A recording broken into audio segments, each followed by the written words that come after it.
بسم الله الرحمن الرحيم. الحمد لله. الحمد لله والصلاة والسلام على رسول الله وعلى آله وصحبه وسلم. قال الله تعالى في كتابه العزيز بعد أعوذ بالله من الشيطان الرجيم.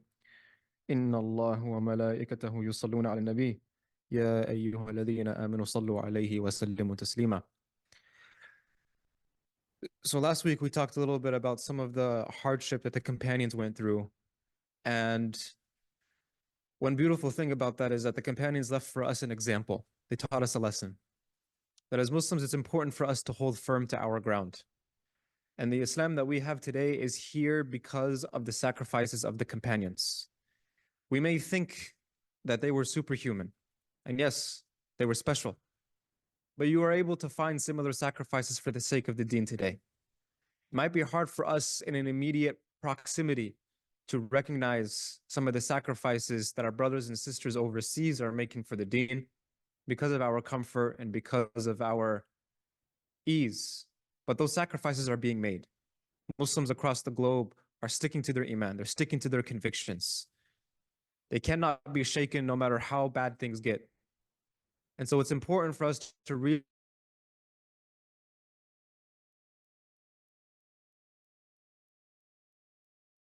that Muslims should embody. And whenever Umar ibn Khattab, whenever he felt overwhelmed with his duties as Khalifa, he would often talk to the companions, specifically Khabbab ibn al-Arat, and look at his scarred back from the times that he was tortured, so that Umar al-Khattab would remember what people went through during the early days of Islam. So we, the modern day Muslim, I'm not pointing fingers at anybody, I'm talking about myself. We should not only learn about the Prophet Muhammad, but also about the Sahaba. And we should also internalize what they went through, that whenever I complain about my situation and difficulty about practicing Islam, I read these stories. And so it puts everything into perspective. These same Sahaba that sacrificed a lot for their faith, they would come to the Prophet Muhammad and they said, "Oh Rasulullah, this is too much to bear. Mata Nasrullah, when will the help of Allah subhanahu wa ta'ala come?"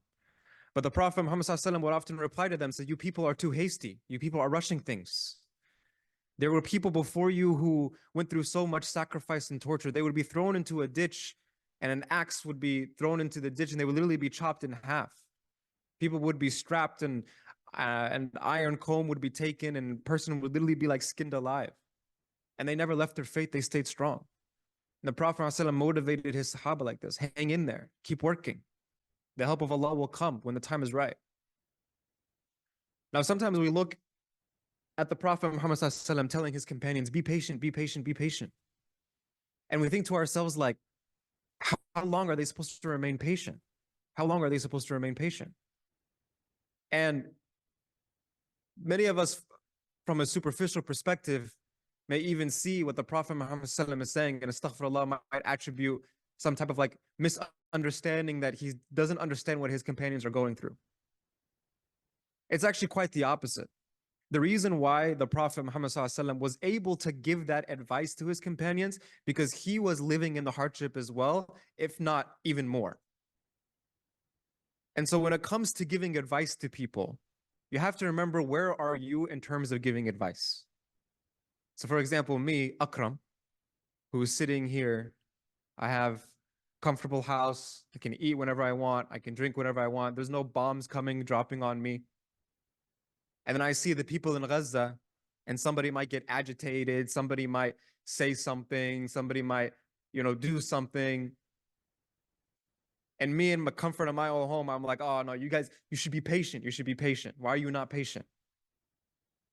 That doesn't make any sense. That doesn't make any sense. I don't understand what the people are going through. I don't understand the sacrifices that they have to make, the hardship that they had to go through to be in the situations that they are in. So, but another example is the famous viral video clip where the man in Gaza was in the hospital, a big bearded man, and he had just lost his son, and other people around the hospital are also crying because they lost loved ones. What did he say? He said, "Why are you guys crying? Be patient. Our loved ones are in Jannah. Our loved ones are with Allah. Our children are with Ibrahim alayhi salam. Now, when he says it, everybody like, listen, because he understands the pain that they're going through. And that's a really crucial part of giving advice.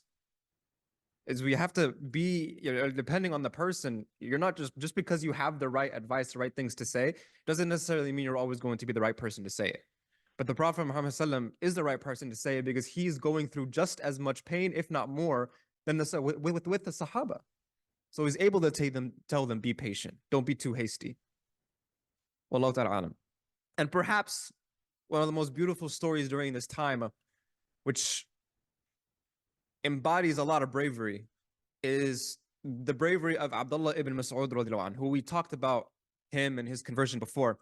But he's probably best remembered for a couple things. One of the things that he is most remembered for is the fact that the Prophet ﷺ told us that if you heard something from Abdullah ibn Mas'ud, then surely you heard it from me.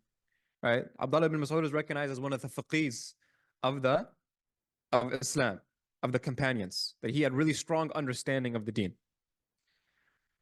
But in terms of incidents and stories, he was the first companion, the first one to openly recite the Quran in public, which is an amazing bravery, amazing act of bravery, and amazing victorious feat for the Muslims at this time.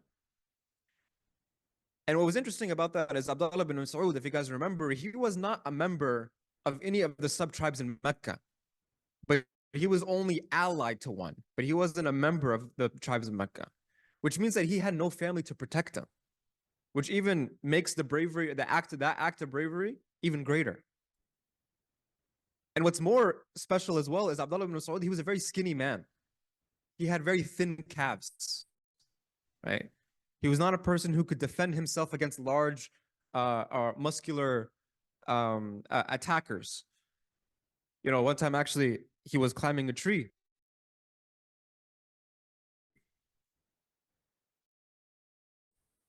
Right? He was climbing a tree, and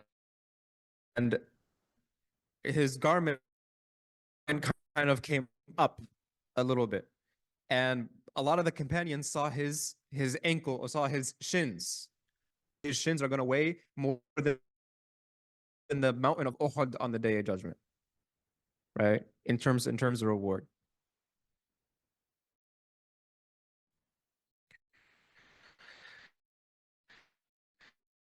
So Abdullah ibn Mas'ud, he stands right in front of the Quraysh in a central place close to the truth. Quraysh have never before heard it to them in open. Them. The most unlikely of them volunteers. And it's because of his size, because of his status. But Abdullah ibn Mas'ud, he said, I will do it. And the companions, they responded to Abdullah ibn Mas'ud and said, we fear that they will harm you. What we want is a man who has a clan that can protect him. A man who is maybe of a more muscular build that can protect himself. Abdullah ibn Mas'ud said, forget all that. Leave it for me. I made that intention. I want to go. Allah will protect me. So Abdullah ibn Mas'ud, he went to the Kaaba in the morning, at which time the Quraysh were seated in a gathering. And Abdullah ibn Mas'ud, he stood at Al-Maqam of Ibrahim, which is right in front of the Kaaba. And he recites in a very loud voice, Bismillahir Rahmanir Rahim, Allah, the most beneficent and the most merciful, the most beneficent Allah has taught you, mankind, the Quran by his mercy. And he, radiallahu anh, continued to recite that chapter. And then the people of the Quraysh were all staring at him in wonder, just like, what is this guy? What does this guy think he's doing? If you want to think of an example of this, it's like, it would be like, did any of you guys play like Mario, like Super Mario Bros. And stuff like that as a kid, right? It would be like if Toad stepped up in a battle between Mario and Bowser and Luigi and all these kind of like big names of Super Mario Bros. And Toad stepped in the middle and started trying to fight all of them. It would be like, what are you doing? What are you doing? What they didn't know is that Abdullah ibn Mas'ud had a lot of iman. And he had a lot of hope in Allah subhanahu wa ta'ala. right? So Abdullah ibn Mas'ud is doing this thing that's just unprecedented, right? And considering to them, Abdullah is a skinny young man who has no protection. He's a young shepherd. His only job was supposed to be to serve. And now he's standing up. And when people who their only job in your eyes is for you to be their subject of oppression, and they stand up for themselves, it gives a shock to the oppressor. And so some of them came together and they said, what is he saying? I said, he's reciting some of that which Muhammad has come with. And so upon realizing that was the case, they stood up and they began to beat Ali bin Mas'ud, strike him in the face, strike him in the body. But then that didn't even have an effect on Abdullah bin Mas'ud. He continued to recite while he was being beaten up. And he reached as far as he was able to reach in the chapter. And then he returned to his companions and he was all bruised up. And upon seeing this, the companions were moved by his condition. They said to Abdullah bin Mas'ud, this is why we told you not to go. And he responds to them very clearly, and he says, the enemies of Allah were never more insignificant to me than they are now. And if you wish, I will go to them again tomorrow morning and do the exact same thing. And so they answered, no. You made your point. This is sufficient, right? You have made them hear that which they dislike. That not even a mob attack deterred him from continuing to convey the message of Islam. Now I have another companion by the name of Khalid ibn Sa'id ibn al-As. Khalid's acceptance of Islam was prompted by a dream. He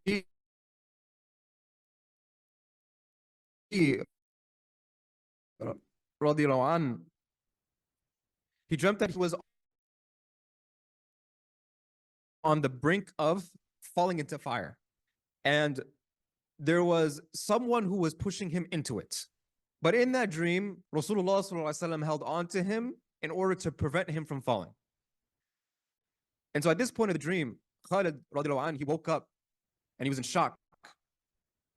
And he was certain that he saw a true dream.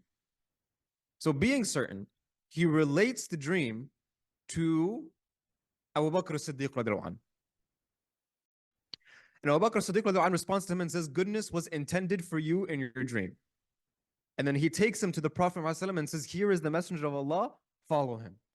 And Khalid radiallahu anhu went to him and he embraced Islam. Khalid radiallahu anhu, for a long time, he kept his Islam a secret from his father. But then eventually his father his father had another son who knew about the Islam of Khalid. Sorry, no, that's not correct. Sorry.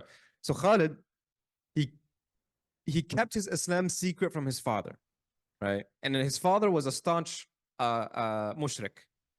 And so Khalid, his father found out about what happened based on the fact that his son remained kind of ignoring the shirk religion for a very long period of time. And then he realized that that started happening during the same time where the Prophet Muhammad first began preaching the message of Islam. And so Khalid's father and his other sons, all of whom had not embraced Islam yet, to search out for Khalid. And then when Khalid came back with them, his father captured him, tied him up, beat him with a stick, and continued to do so. Khalid refused to renounce his faith. And so his father ended up imprisoning him and forbade his brothers from ever speaking to him again as well. And so the situation with Khalid, it basically turned from bad to worse. So Khalid's father began to starve Khalid radiallahu anhu. At one point, he made him go without water for 3 days. And so for hoping for his reward with Allah subhanahu wa ta'ala, Khalid radiallahu anhu remained patient. Right? Remained patient. The more patient he became, the more angry and frustrated his father became. And so one time he even said, by Allah, I will prevent you from getting sustenance. Khalid's father said this to Khalid. And so Khalid said, if you prevent me, then by Allah, Allah will provide for me that which will nourish me and keep me alive. And he kept getting tortured indefinitely until eventually he was able to manage to escape from his father. And then he migrated to Abyssinia with the other Muslims on the second of the two famous migrations to Abyssinia, which we'll discuss. Another companion by the name of Uthman ibn Mad'un. When Uthman ibn Mad'un embraced Islam, his relatives, who were from the Banu Jumh clan, began to mistreat him, began to harm him. And there was one particular individual by the name of Umayyah bin Khalaf, who was particularly vile in his brutal persecution against Uthman. And so, like other Muslims who were able to, or who were absolutely needed to, Uthman ibn Mad'un, he ended up also migrating to Abyssinia.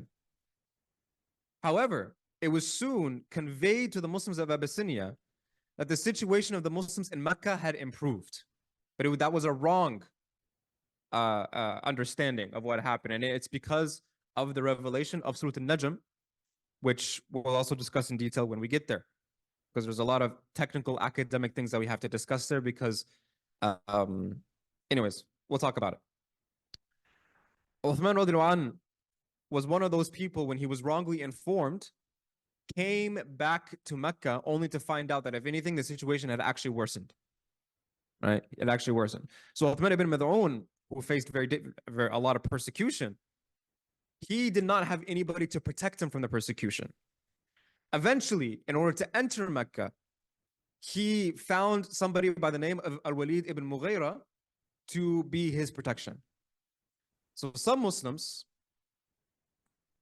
were able to get some of that protection, and Uthman had Al-Walid ibn Mughira. Now, what happened shortly after is Uthman ibn Mad'un was walking the streets and he saw that his brothers and sisters were being persecuted and nothing was happening to him. So, in a solidarity stunt, Uthman ibn Mad'un went to Al-Walid ibn al-Mughira and said, "Oh, Abu Abd al-Shams, you have fulfilled your obligation, but I now return you your protection." And Walid ibn al-Mughira was like, "My nephew, Habibi, like, why? Did something happen to you? Did someone harm you or hurt you in some way?" Uthman ibn Mad'un, he said, "No. I am content with the protection of Allah. I don't want to seek protection from anybody else." So Walid ibn Mughira said, "Okay, well, in order to renounce the protection, what you need to do is the same way that you got the protection, you have to renounce it." And the way they would do it is that when you claim the protection of someone, you bring him to the Kaaba and you announce publicly that I protect this individual. So Uthman ibn Mad'un and Walid ibn Mughira, they go to the Kaaba and they basically announce that there's no more protection for Uthman ibn Mad'un. He's no longer under the protection of Al-Walid. Then Uthman sat down, minding his business, and there was a poet by the name of Labid ibn Rabi', who's a famous poet, Muslim poet, and he recites some poetry, and he says, "Indeed, everything other than Allah is false." And he says, "Uthman, you have spoken the truth, and every instance of happiness must necessarily come to an end." At this last line, Uthman ibn Mad'un, he stands up and he says, "You have uttered a lie." He corrected him. He said, "The happiness of paradise never comes to an end." And Labid, who was not a native member of the Quraysh, he was, astonished at what Uthman had just said. One of the men amongst those that were gathered in that area said, "This Uthman guy, he's one of those foolish people that are with, the Prophet Muhammad sallallahu alaihi wasallam. They parted from our religion. Don't worry about this man's words." And because of that, Uthman ibn Mad'un refuted the man's words. He said, "No, I'm not going to let you talk about Islam like that. I'm not going to let you talk about the Prophet Muhammad sallallahu alaihi wasallam like that." So he went and he refuted his words. And tensions got high. They started, exchanging a lot of angry words to each other. And then soon a man stood up and struck Uthman ibn Mad'un in the eye, causing it to turn a green color. And Walid ibn Mughira, who just revoked his protection, saw this. He says, "My nephew, by Allah, As I said to you before, your eye did not need the blow that was inflicted to it because you had my protection. And Uthman ibn Mad'un, he responds, what he says, by Allah, my good eye is in need of what has afflicted its sister, meaning his other eye, in the way of Allah subhanahu wa ta'ala. And indeed, I am under the protection of he who is mightier than and more able than you are, O Abd al-Shams. Right? So Uthman ibn Affan, no, sorry, Uthman ibn Mad'un, he had that iman, he had that fire with him. Okay, tamam. So these are some of the companions and the persecutions that they went through. And there are more, and we will discuss as well, inshallah ta'ala, as the timeline continues of people that are entering and converting into Islam. However, one thing that I wanted to discuss today, inshallah, and hopefully it doesn't take the rest of the time, but it might because it is a detailed discussion, is the wisdom behind the Prophet Muhammad sallallahu and, you know, more particularly because it's a command of Allah, but Allah subhanahu wa ta'ala commanding the Prophet Muhammad sallallahu to have a passive resistance in Mecca, right? And how while in Mecca, the Prophet sallallahu concentrated mainly on spiritual development. Now, before I get into the discussion, I want to put a disclaimer that I am only having this discussion today based on the events of the Seerah, not based on current events. So I don't want anybody thinking that I'm speaking based on current events. I am purely speaking based on the events of the Seerah as they are being played out in the timeline of the Seerah. Okay? If you understand why I need to make that disclaimer, alhamdulillah. If you don't, also alhamdulillah. So, throughout the Meccan phase of Rasulullah's life, Muslims did not physically fight back against the Quraysh. Right. The humble position of the Muslims to not fight back, it actually did bother some of the companions. It did. Primarily the younger ones, the stronger ones, who felt like they could do something. And so one day, while still in Mecca, Abdurrahman ibn Auf said to some of his Muslim friends, and they went to the Prophet Muhammad and they said, "O Prophet of Allah, we were honored when we were mushrikun. Ever since we have had faith, we have been humiliated." And they were not having doubts about their faith, but they wanted the permission to be able to fight back against the persecutors, the oppressors. But the Prophet ﷺ said to them, "Verily, I have been ordered to forgive by Allah. So do not fight the people. Do not fight the Quraysh."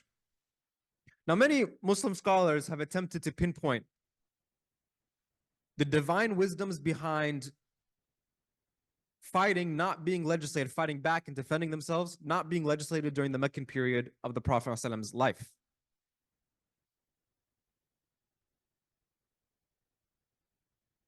And so,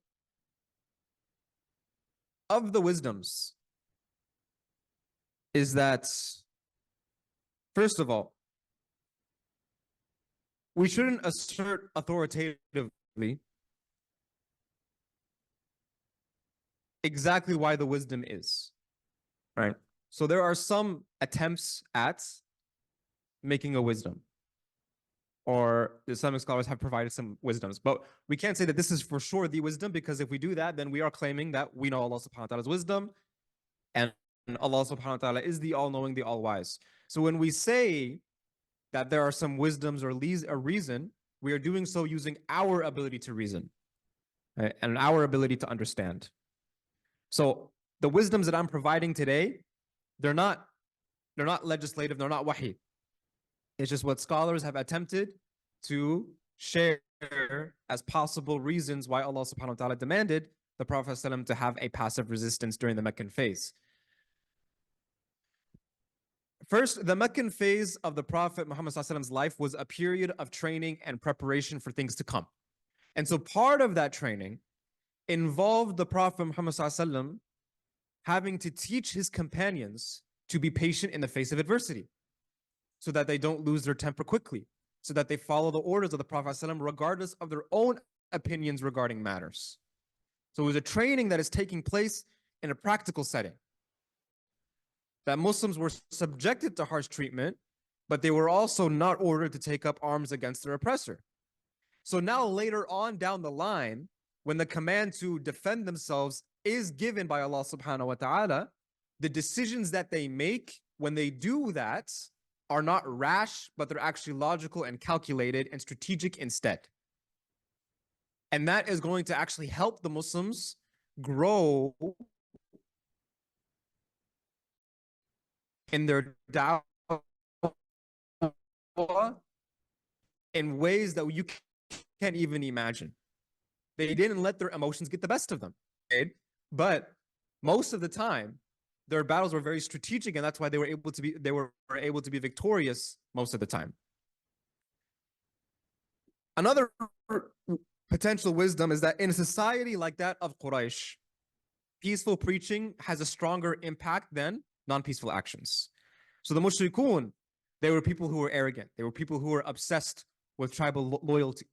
They were people that were obsessed with people that were fighting them, meaning that if you fight them, automatically you're on the hit list. You're on the no-fly list right away. They won't even listen to you anymore after that. So during the Meccan phase of the Prophet ﷺ's life, it's possible that had a more, non-passive resistance had been the start of the da'wah, that most of the Quraysh wouldn't have even begin to listen at all.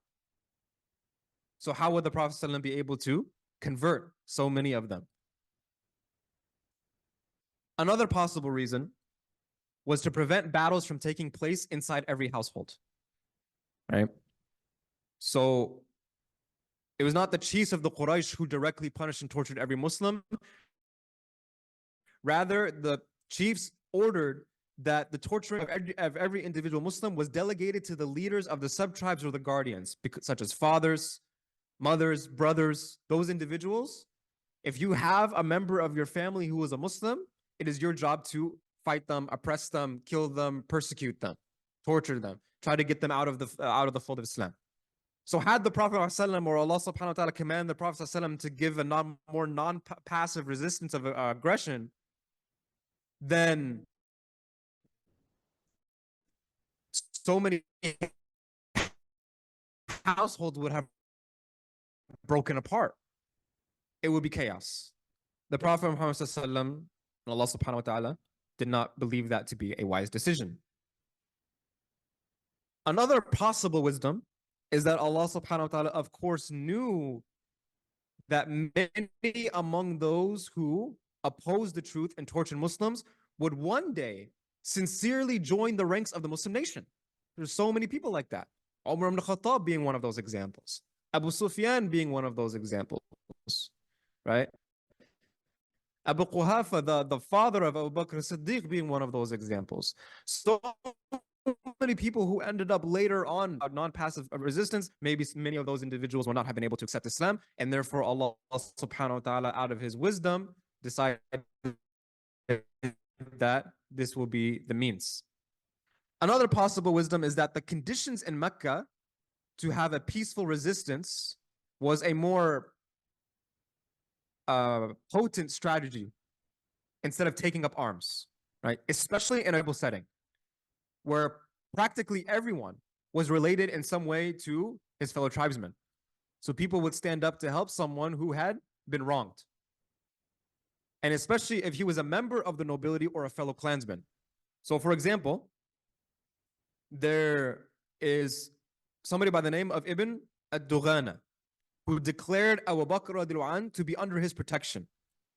And so when Abu Bakr radiallahu anh was forced to leave Mecca by its people, and he originally intended to migrate to Abyssinia, Ibn ad-Dughana felt that by forcing a nobleman like Abu Bakr radiallahu anh to leave Mecca, the Quraysh were bringing disgrace upon themselves, upon all Arabs. And also, also considering the example of how certain mushrikun, they realized that the Banu Hashim clan, the clan of Prophet Muhammad sallallahu alaihi wasallam, was being wronged. they worked to bring an end to Quraysh's boycott against them. And there are many examples of this from the Prophet's biography, where when the Banu Hashim tribe were being wronged, the non-Muslims of Banu Hashim would work to protect the Muslims of Banu Hashim as well. But the problem is once you go to you go to war or you battle against the people that are the oppressors, then all that tribal system breaks. Now it's non-Muslim versus Muslim, and the Muslims being so few in number, there's no protection. It's very easy that they'll get wiped out super quick. Another wisdom is that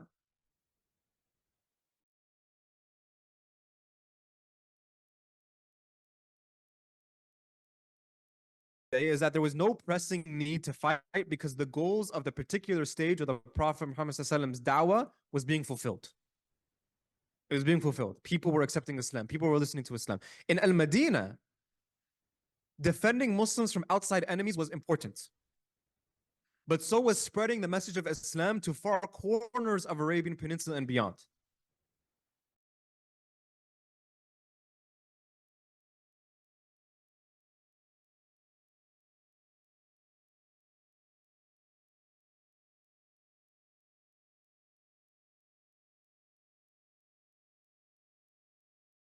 So whenever there was a threat, from the Quraysh to the Prophet ﷺ, they would be threatened by the sword, what they would call the sword of Banu Hashim, right?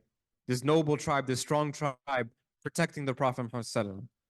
And so the Quraysh's leader did what they could to weaken the efforts of the Prophet ﷺ, but because of their fear of the Banu Hashim clan, they did try to physically prevent, and they did also try to, torture in some ways, but they were never able to, I guess, get the job done. They were never able to actually have the brave or the courage to actually try to assassinate the Prophet Muhammad or try to kill the Prophet Muhammad. And then even when they finally got the courage, we'll know how that doesn't end up very well for them. And so because of that, the Prophet was able to be found everywhere. He was beside the Kaaba giving da'wah. He was in community gatherings giving da'wah. He was standing on the top of Mount Safa giving da'wah. He was preaching. And so witnessing this, many of the Quraysh leader, they could not imprison him, they could not kill him, or even limit his freedom of speech. And so a lot of Muslims were accepting Islam because of this. Okay, that was actually quicker than I thought. Alhamdulillah.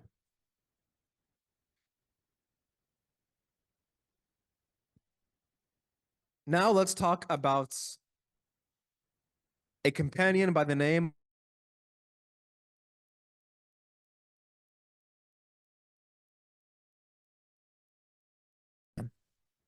He was respected in his community. And when he heard of the Prophet ﷺ's message and preaching in Mecca, there were various people that were converting to Islam. And so Abu Dharr al-Ghifari, he sent his brother to Mecca because he wanted to find out more. He said, go to that valley, Mecca, and find out everything that you can about this man who claims to be a prophet. Go listen to him and come back to me. So Abu Dharr's brother, he went to Mecca and he listened to Rasulullah's message. And he didn't stay very long. And then he returned to Abu Dharr. And so the brother of Abu Dharr said to him, I saw the Prophet. He was instructing the people to have good character. He was emphasizing people to have good conduct. And what he was saying was not poetry, but it was definitely something powerful. And this is very interesting right here. Just pause and reflect on the fact that when Abu Dharr al-Ghifari's brother was going to hear about the Prophet ﷺ, the Prophet ﷺ was teaching his companions what? Good conduct, good character, good akhlaq. He wasn't teaching him, you need to know these philosophical points. You need to know these complicated fiqh masail. You need to know usul al-fiqh like the back of your hand. You need to be able to debate and stand on, what's that place in the UK?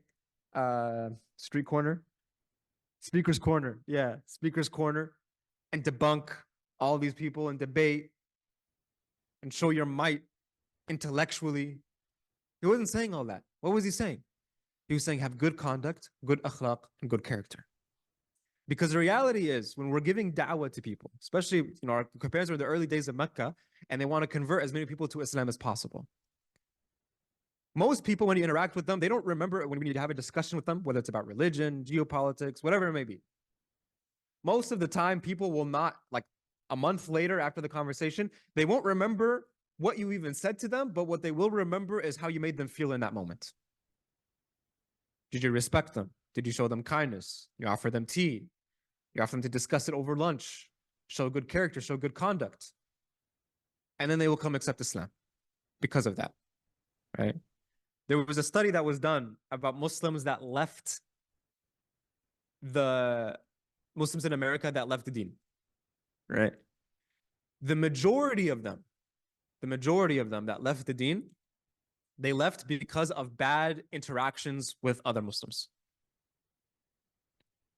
which is fascinating. Because oftentimes as Muslims, what do? We flex our muscles and we say what? Oh, nobody can beat us intellectually. Islam is the haqq. No one can refute Islam. Is that correct? Absolutely, it's 100% correct. Don't get me wrong. From an intellectual perspective, Islam is the greatest way of life. No ifs, ands, and buts. And as Muslims, we should strive that the whole world is adopting the way of Islam. That should be our goal. Not be apologetic about it at all. But I think it says something that despite someone having no intellectual refutations of Islam, they still leave the deen because somebody had bad character towards them. It tells you how important human interaction and human emotions are. And that's why the Prophet ﷺ was emotionally intelligent. Every person that he gave da'wah to, he gave da'wah to them in accordance to their level. So there were some individuals who had a debate mentality, and they would go to the Prophet ﷺ and try to refute him intellectually, such as the people in Quraysh who tried to go to the Jewish tribes in Medina and say, give us some questions for the Prophet Muhammad ﷺ so that we can trick him, that we can debunk his claims. And so the Jewish tribe says, ask him 3 questions. He should only be able to answer 2 and not 1. If he answers all 3, he's a liar. If he can't answer all 3, he's also a liar. And they go back. He asks them about the people of the cave, asks them about Dhul Qarnayn, and asks about the Ruh. Prophet ﷺ answered 2, which is about the people of the cave and about Dhul Qarnayn, and didn't answer about the Ruh. يَسْأَلُونَكَ عَنِ الرُّوحِ قُلُ الرُّوحُ مِنْ أَمْرِ رَبِّي. This is a matter of my Lord. I don't know. وَمَا أُوتِيتُم مِنَ الْعِلْمِ إِلَّا قَلِيلًا. I've given a little bit of knowledge of it. People have been given very little knowledge, but we don't truly know the intricacies and the deep aspects of the Ruh. This is to Allah. And so basically he was able to refute them. He was able to debate them. And in the life of the Prophet, I think it also says something. The Prophet ﷺ, who was an individual who probably spoke to thousands and thousands and hundreds of thousands of people in his lifetime about Islam. Every person he came across, it would be a goal of his to teach them about Islam and talk to them about Islam, whether it's through his character, through his speech, through whatever it is. And so in 23 years of da'wah and hundreds of thousands of people that he had spoken to about Islam, there are only 5 or 6 incidents in the Seerah where the Prophet ﷺ actually engaged in debate. It says something. And it says a lot, right? And so many people, most of the time, people that enter into the deen is because they see the good character in other individuals. When they see the people in Gaza have strong iman and faith, and despite how much oppression is given onto them, they refuse to hate. They refuse to hate people. And they continue to show iman and strength. And they resist in the most beautiful ways. People are accepting Islam because of that. People are accepting Islam because of that, right? So the Prophet ﷺ teaching the companions to have good conduct and good character, it's powerful. That's what he was teaching them first. That's what he was teaching them first. And so consider these, especially in the context of a time where the Muslims, who were numbered about 40 or so, were constantly being attacked. And the Prophet ﷺ asked the Muslims to still have good akhlaq, not to fight back just yet, having good manners and character, which had heavy emphasis on the Prophet ﷺ's da'wah throughout his lifetime. So Abu Dhar responded, you haven't satisfied what I'm looking for. He appreciated his brother's efforts, but he wanted to know more. So Abu Dhar al-Ghifari, he had a personality, he had a way where he was very confident and he was very eager to learn, and especially he was very eager to find the truth. So he immediately packed up whatever he can around him and he set up towards Mecca. And when he reached Mecca, he searches for the Prophet ﷺ, but he doesn't know what the Prophet ﷺ looks like. But he doesn't ask anyone because he's aware that there's an ongoing persecution of the Muslims. So he couldn't just walk into Mecca and be like, y'all, where's Muhammad? Right? They'll be like, why do you want to talk to him? Like, oh, I want to find out about his religion. Khalas, you're done. You're beat up. Get out of here. So people will say, why? Are you one of them too? So we get in trouble. So nighttime came. And Abu Dhar al-Ghifari thought that would be a good time for me to try to find the Prophet ﷺ in the night. But he couldn't. And so he sat around the haram all day to look for some indication of the Prophet ﷺ. And because he was in such a hurry, he was so confident, so eager to see the truth, he was in such a hurry, he was leaving for Mecca, he forgot to really take much provisions with him and merchandise that he can sell in Mecca so that he can buy food, he can probably, rent out a place to stay. Because he's a rich businessman. Abu Dhar al-Ghifari is a very rich businessman. And so he went to the haram and he slept. He slept on the floor. Ali ibn Abi Talib, who was at this point, he's around 13, 14 years old, around that range. He sees Abu Dhar al-Ghifari sleeping. Ali radhiallahu anhu was a very observant person. He knows Mecca inside and out. And so he knows that if this man, who's a well-dressed man, is sleeping, he must be an out-of-towner in Mecca, on the Kaaba floor. So Ali radhiallahu anhu, he goes to Abu Dhar al-Ghifari and he says, do you need a place to stay? And Abu Dhar radhiallahu anhu, he replies, yes, I need a place to stay. So Ali, he takes Abu Dhar to like a guest quarters of the tribe. And then he buys some food for Abu Dhar and he went on his way. The next morning, Abu Dhar al-Ghifari was at the haram again. He was watching people like a hawk, trying to figure out who is this Prophet Muhammad sallallahu alaihi wasallam. Let me see if I can figure him out. And so he stayed there the whole day, keeping an eye on everything. And the whole day passes again without anything happening. And he goes and he lies in that corner of the haram again, and he goes to sleep.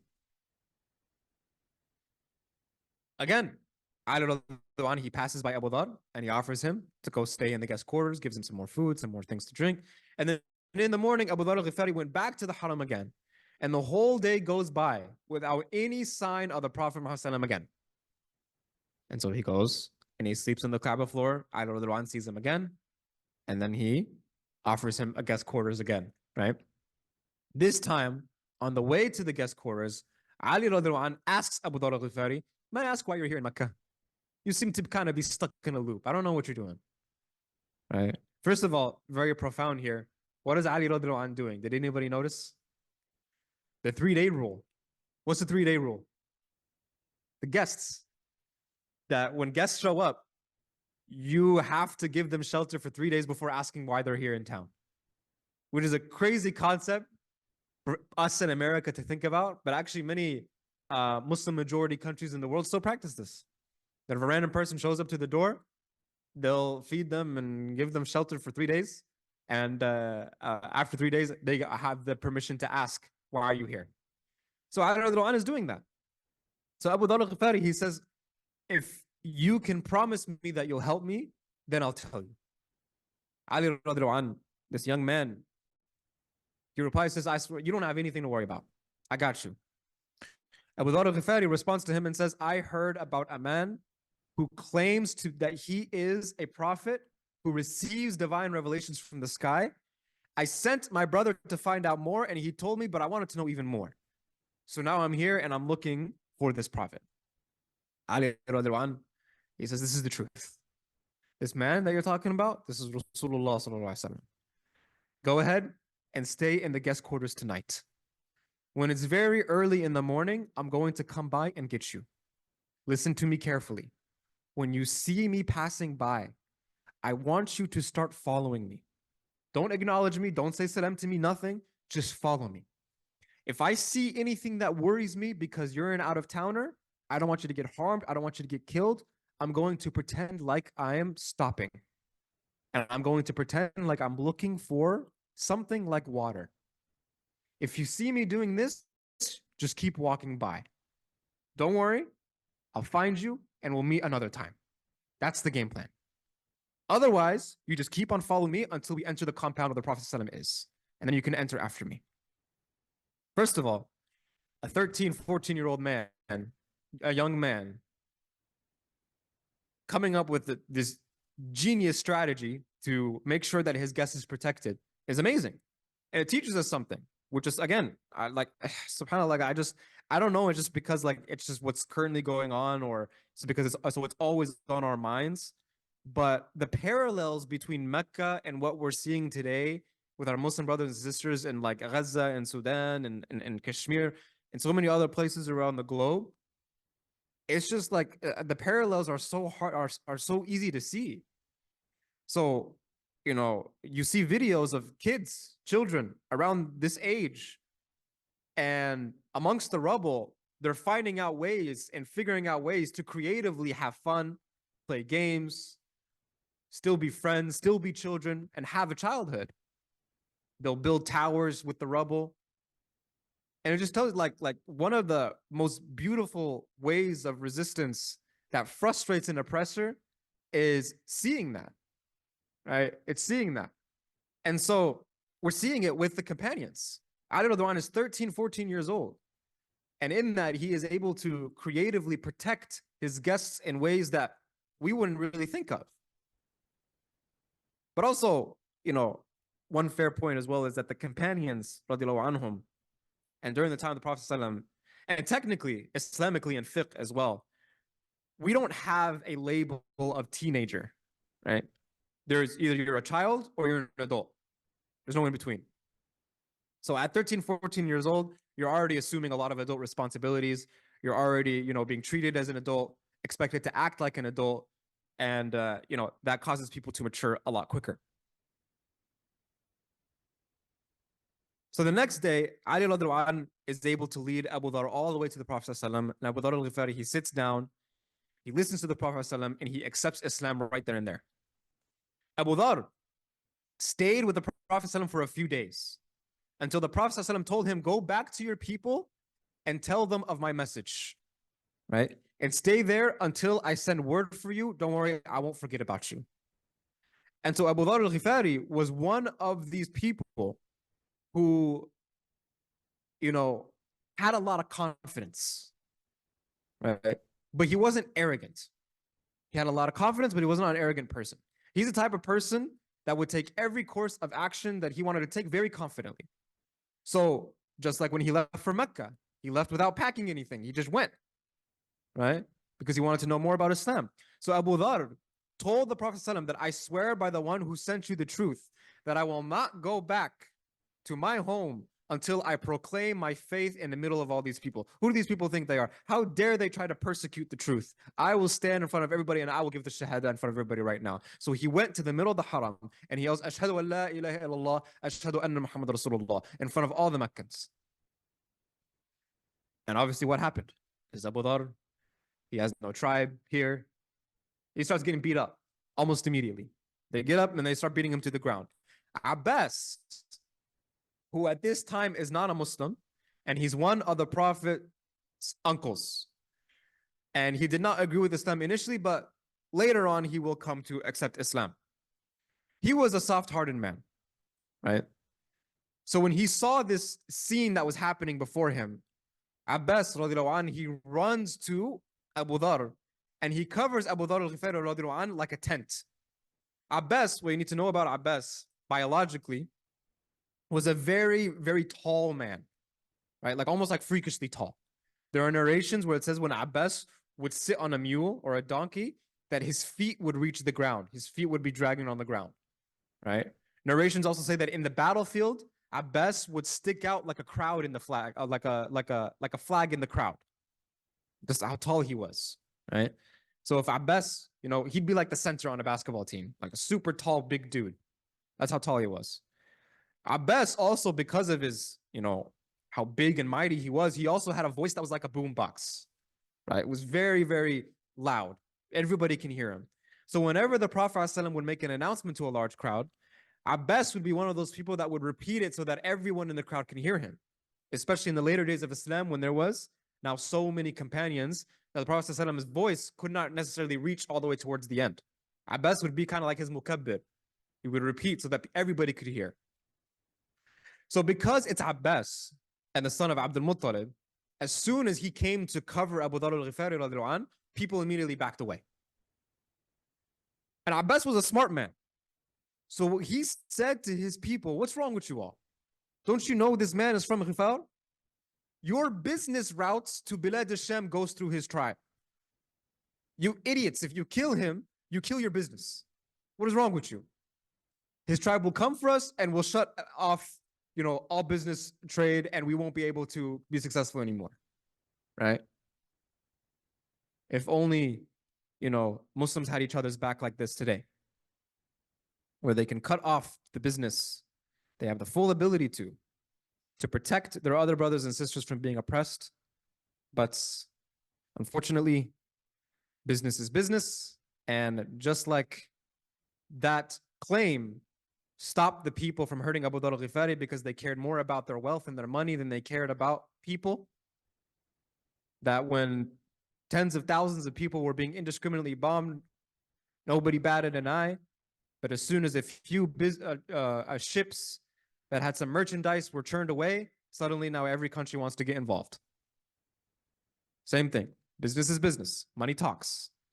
So the next day, Abu Dharr al-Ghifari went back to the Haram again. And he loudly proclaims the Shahada. Again, bold guy, this guy, right? So the Meccans said, look at this guy. Didn't get enough yesterday. And so what do?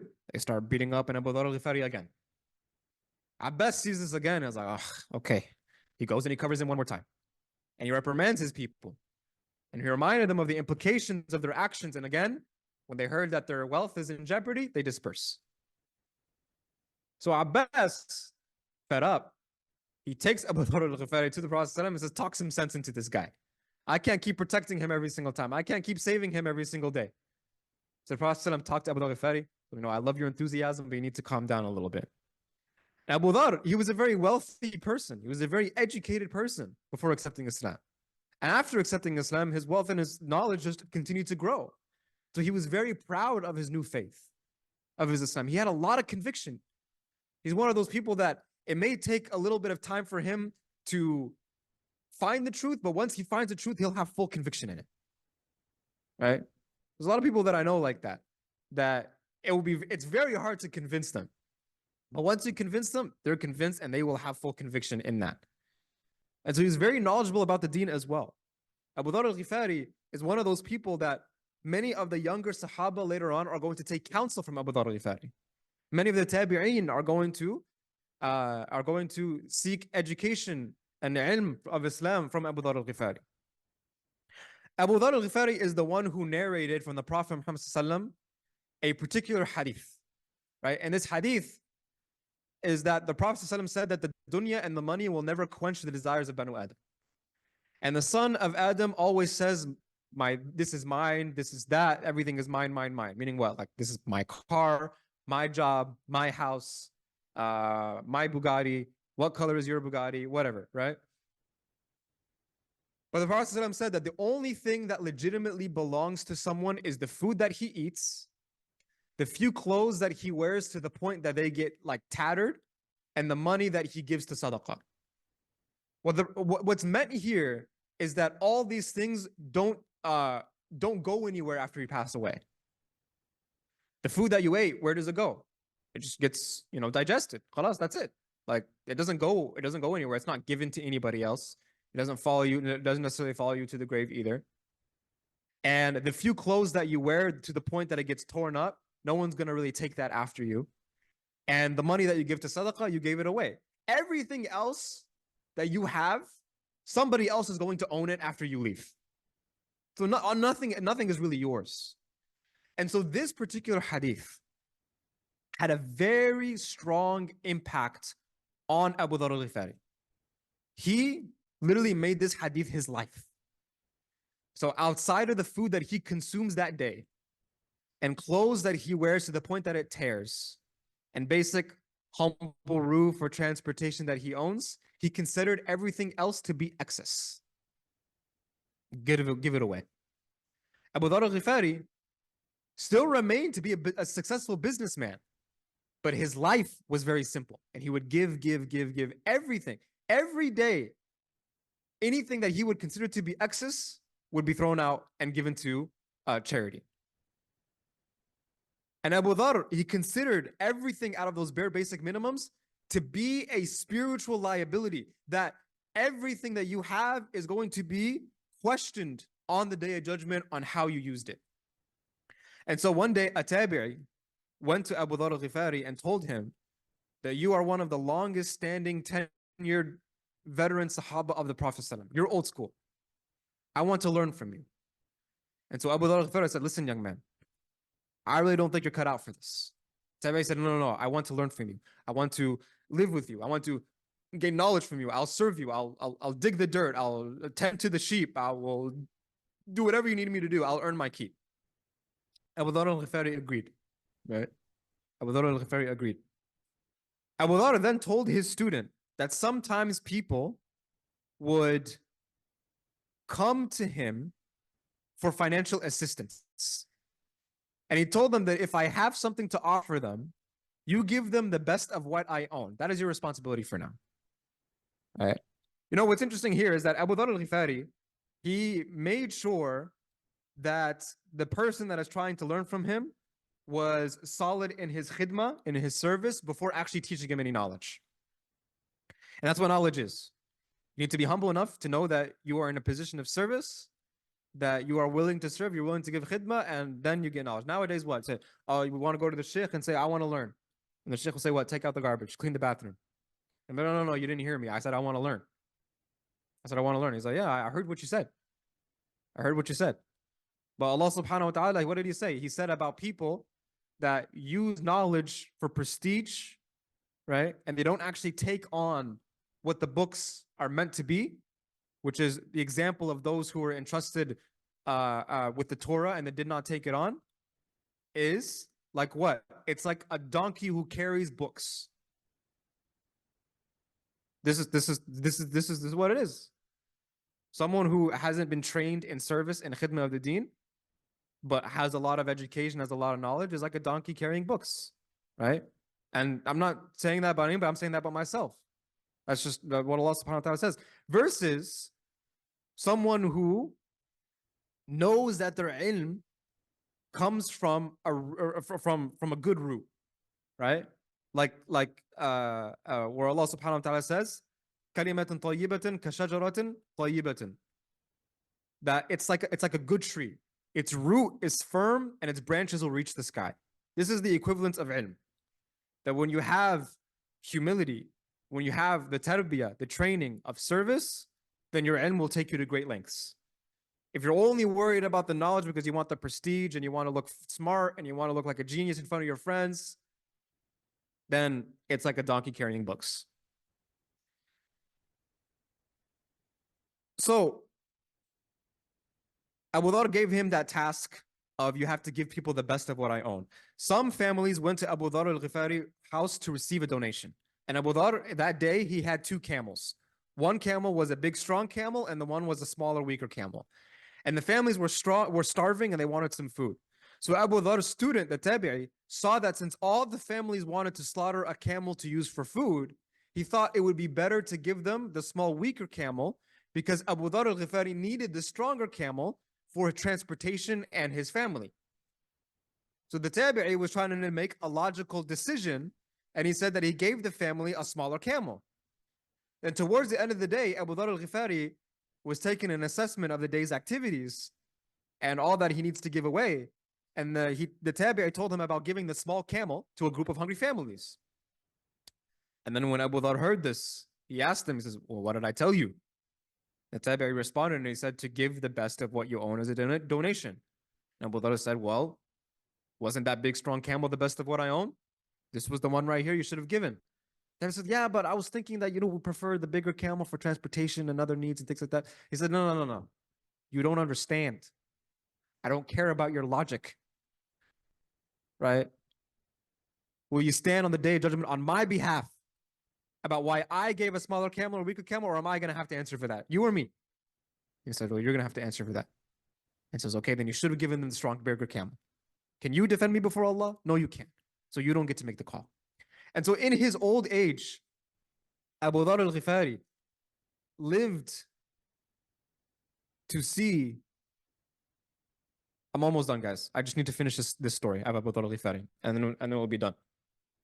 Abu Dhar al-Ghifari, he lived to see the Khilafah of Uthman radiallahu anhu and Islam spreading. And so in the time of Uthman, there were more lesser first generation Sahaba and more students who learned at the hands of the early Sahaba. So more tabi'un. Islam was spreading. So there was more resources, there was more wealth pouring into Medina from different parts of the world. And the residents of Medina were now very well off. They had more to eat, they had fancier clothes, they had fancier possessions. This drove Abu Dhar al-Ghifari mad, because he made that one hadith that we talked about, his life. So Abu Dhar, he would go, he's old, he's in old age. He would reprimand people.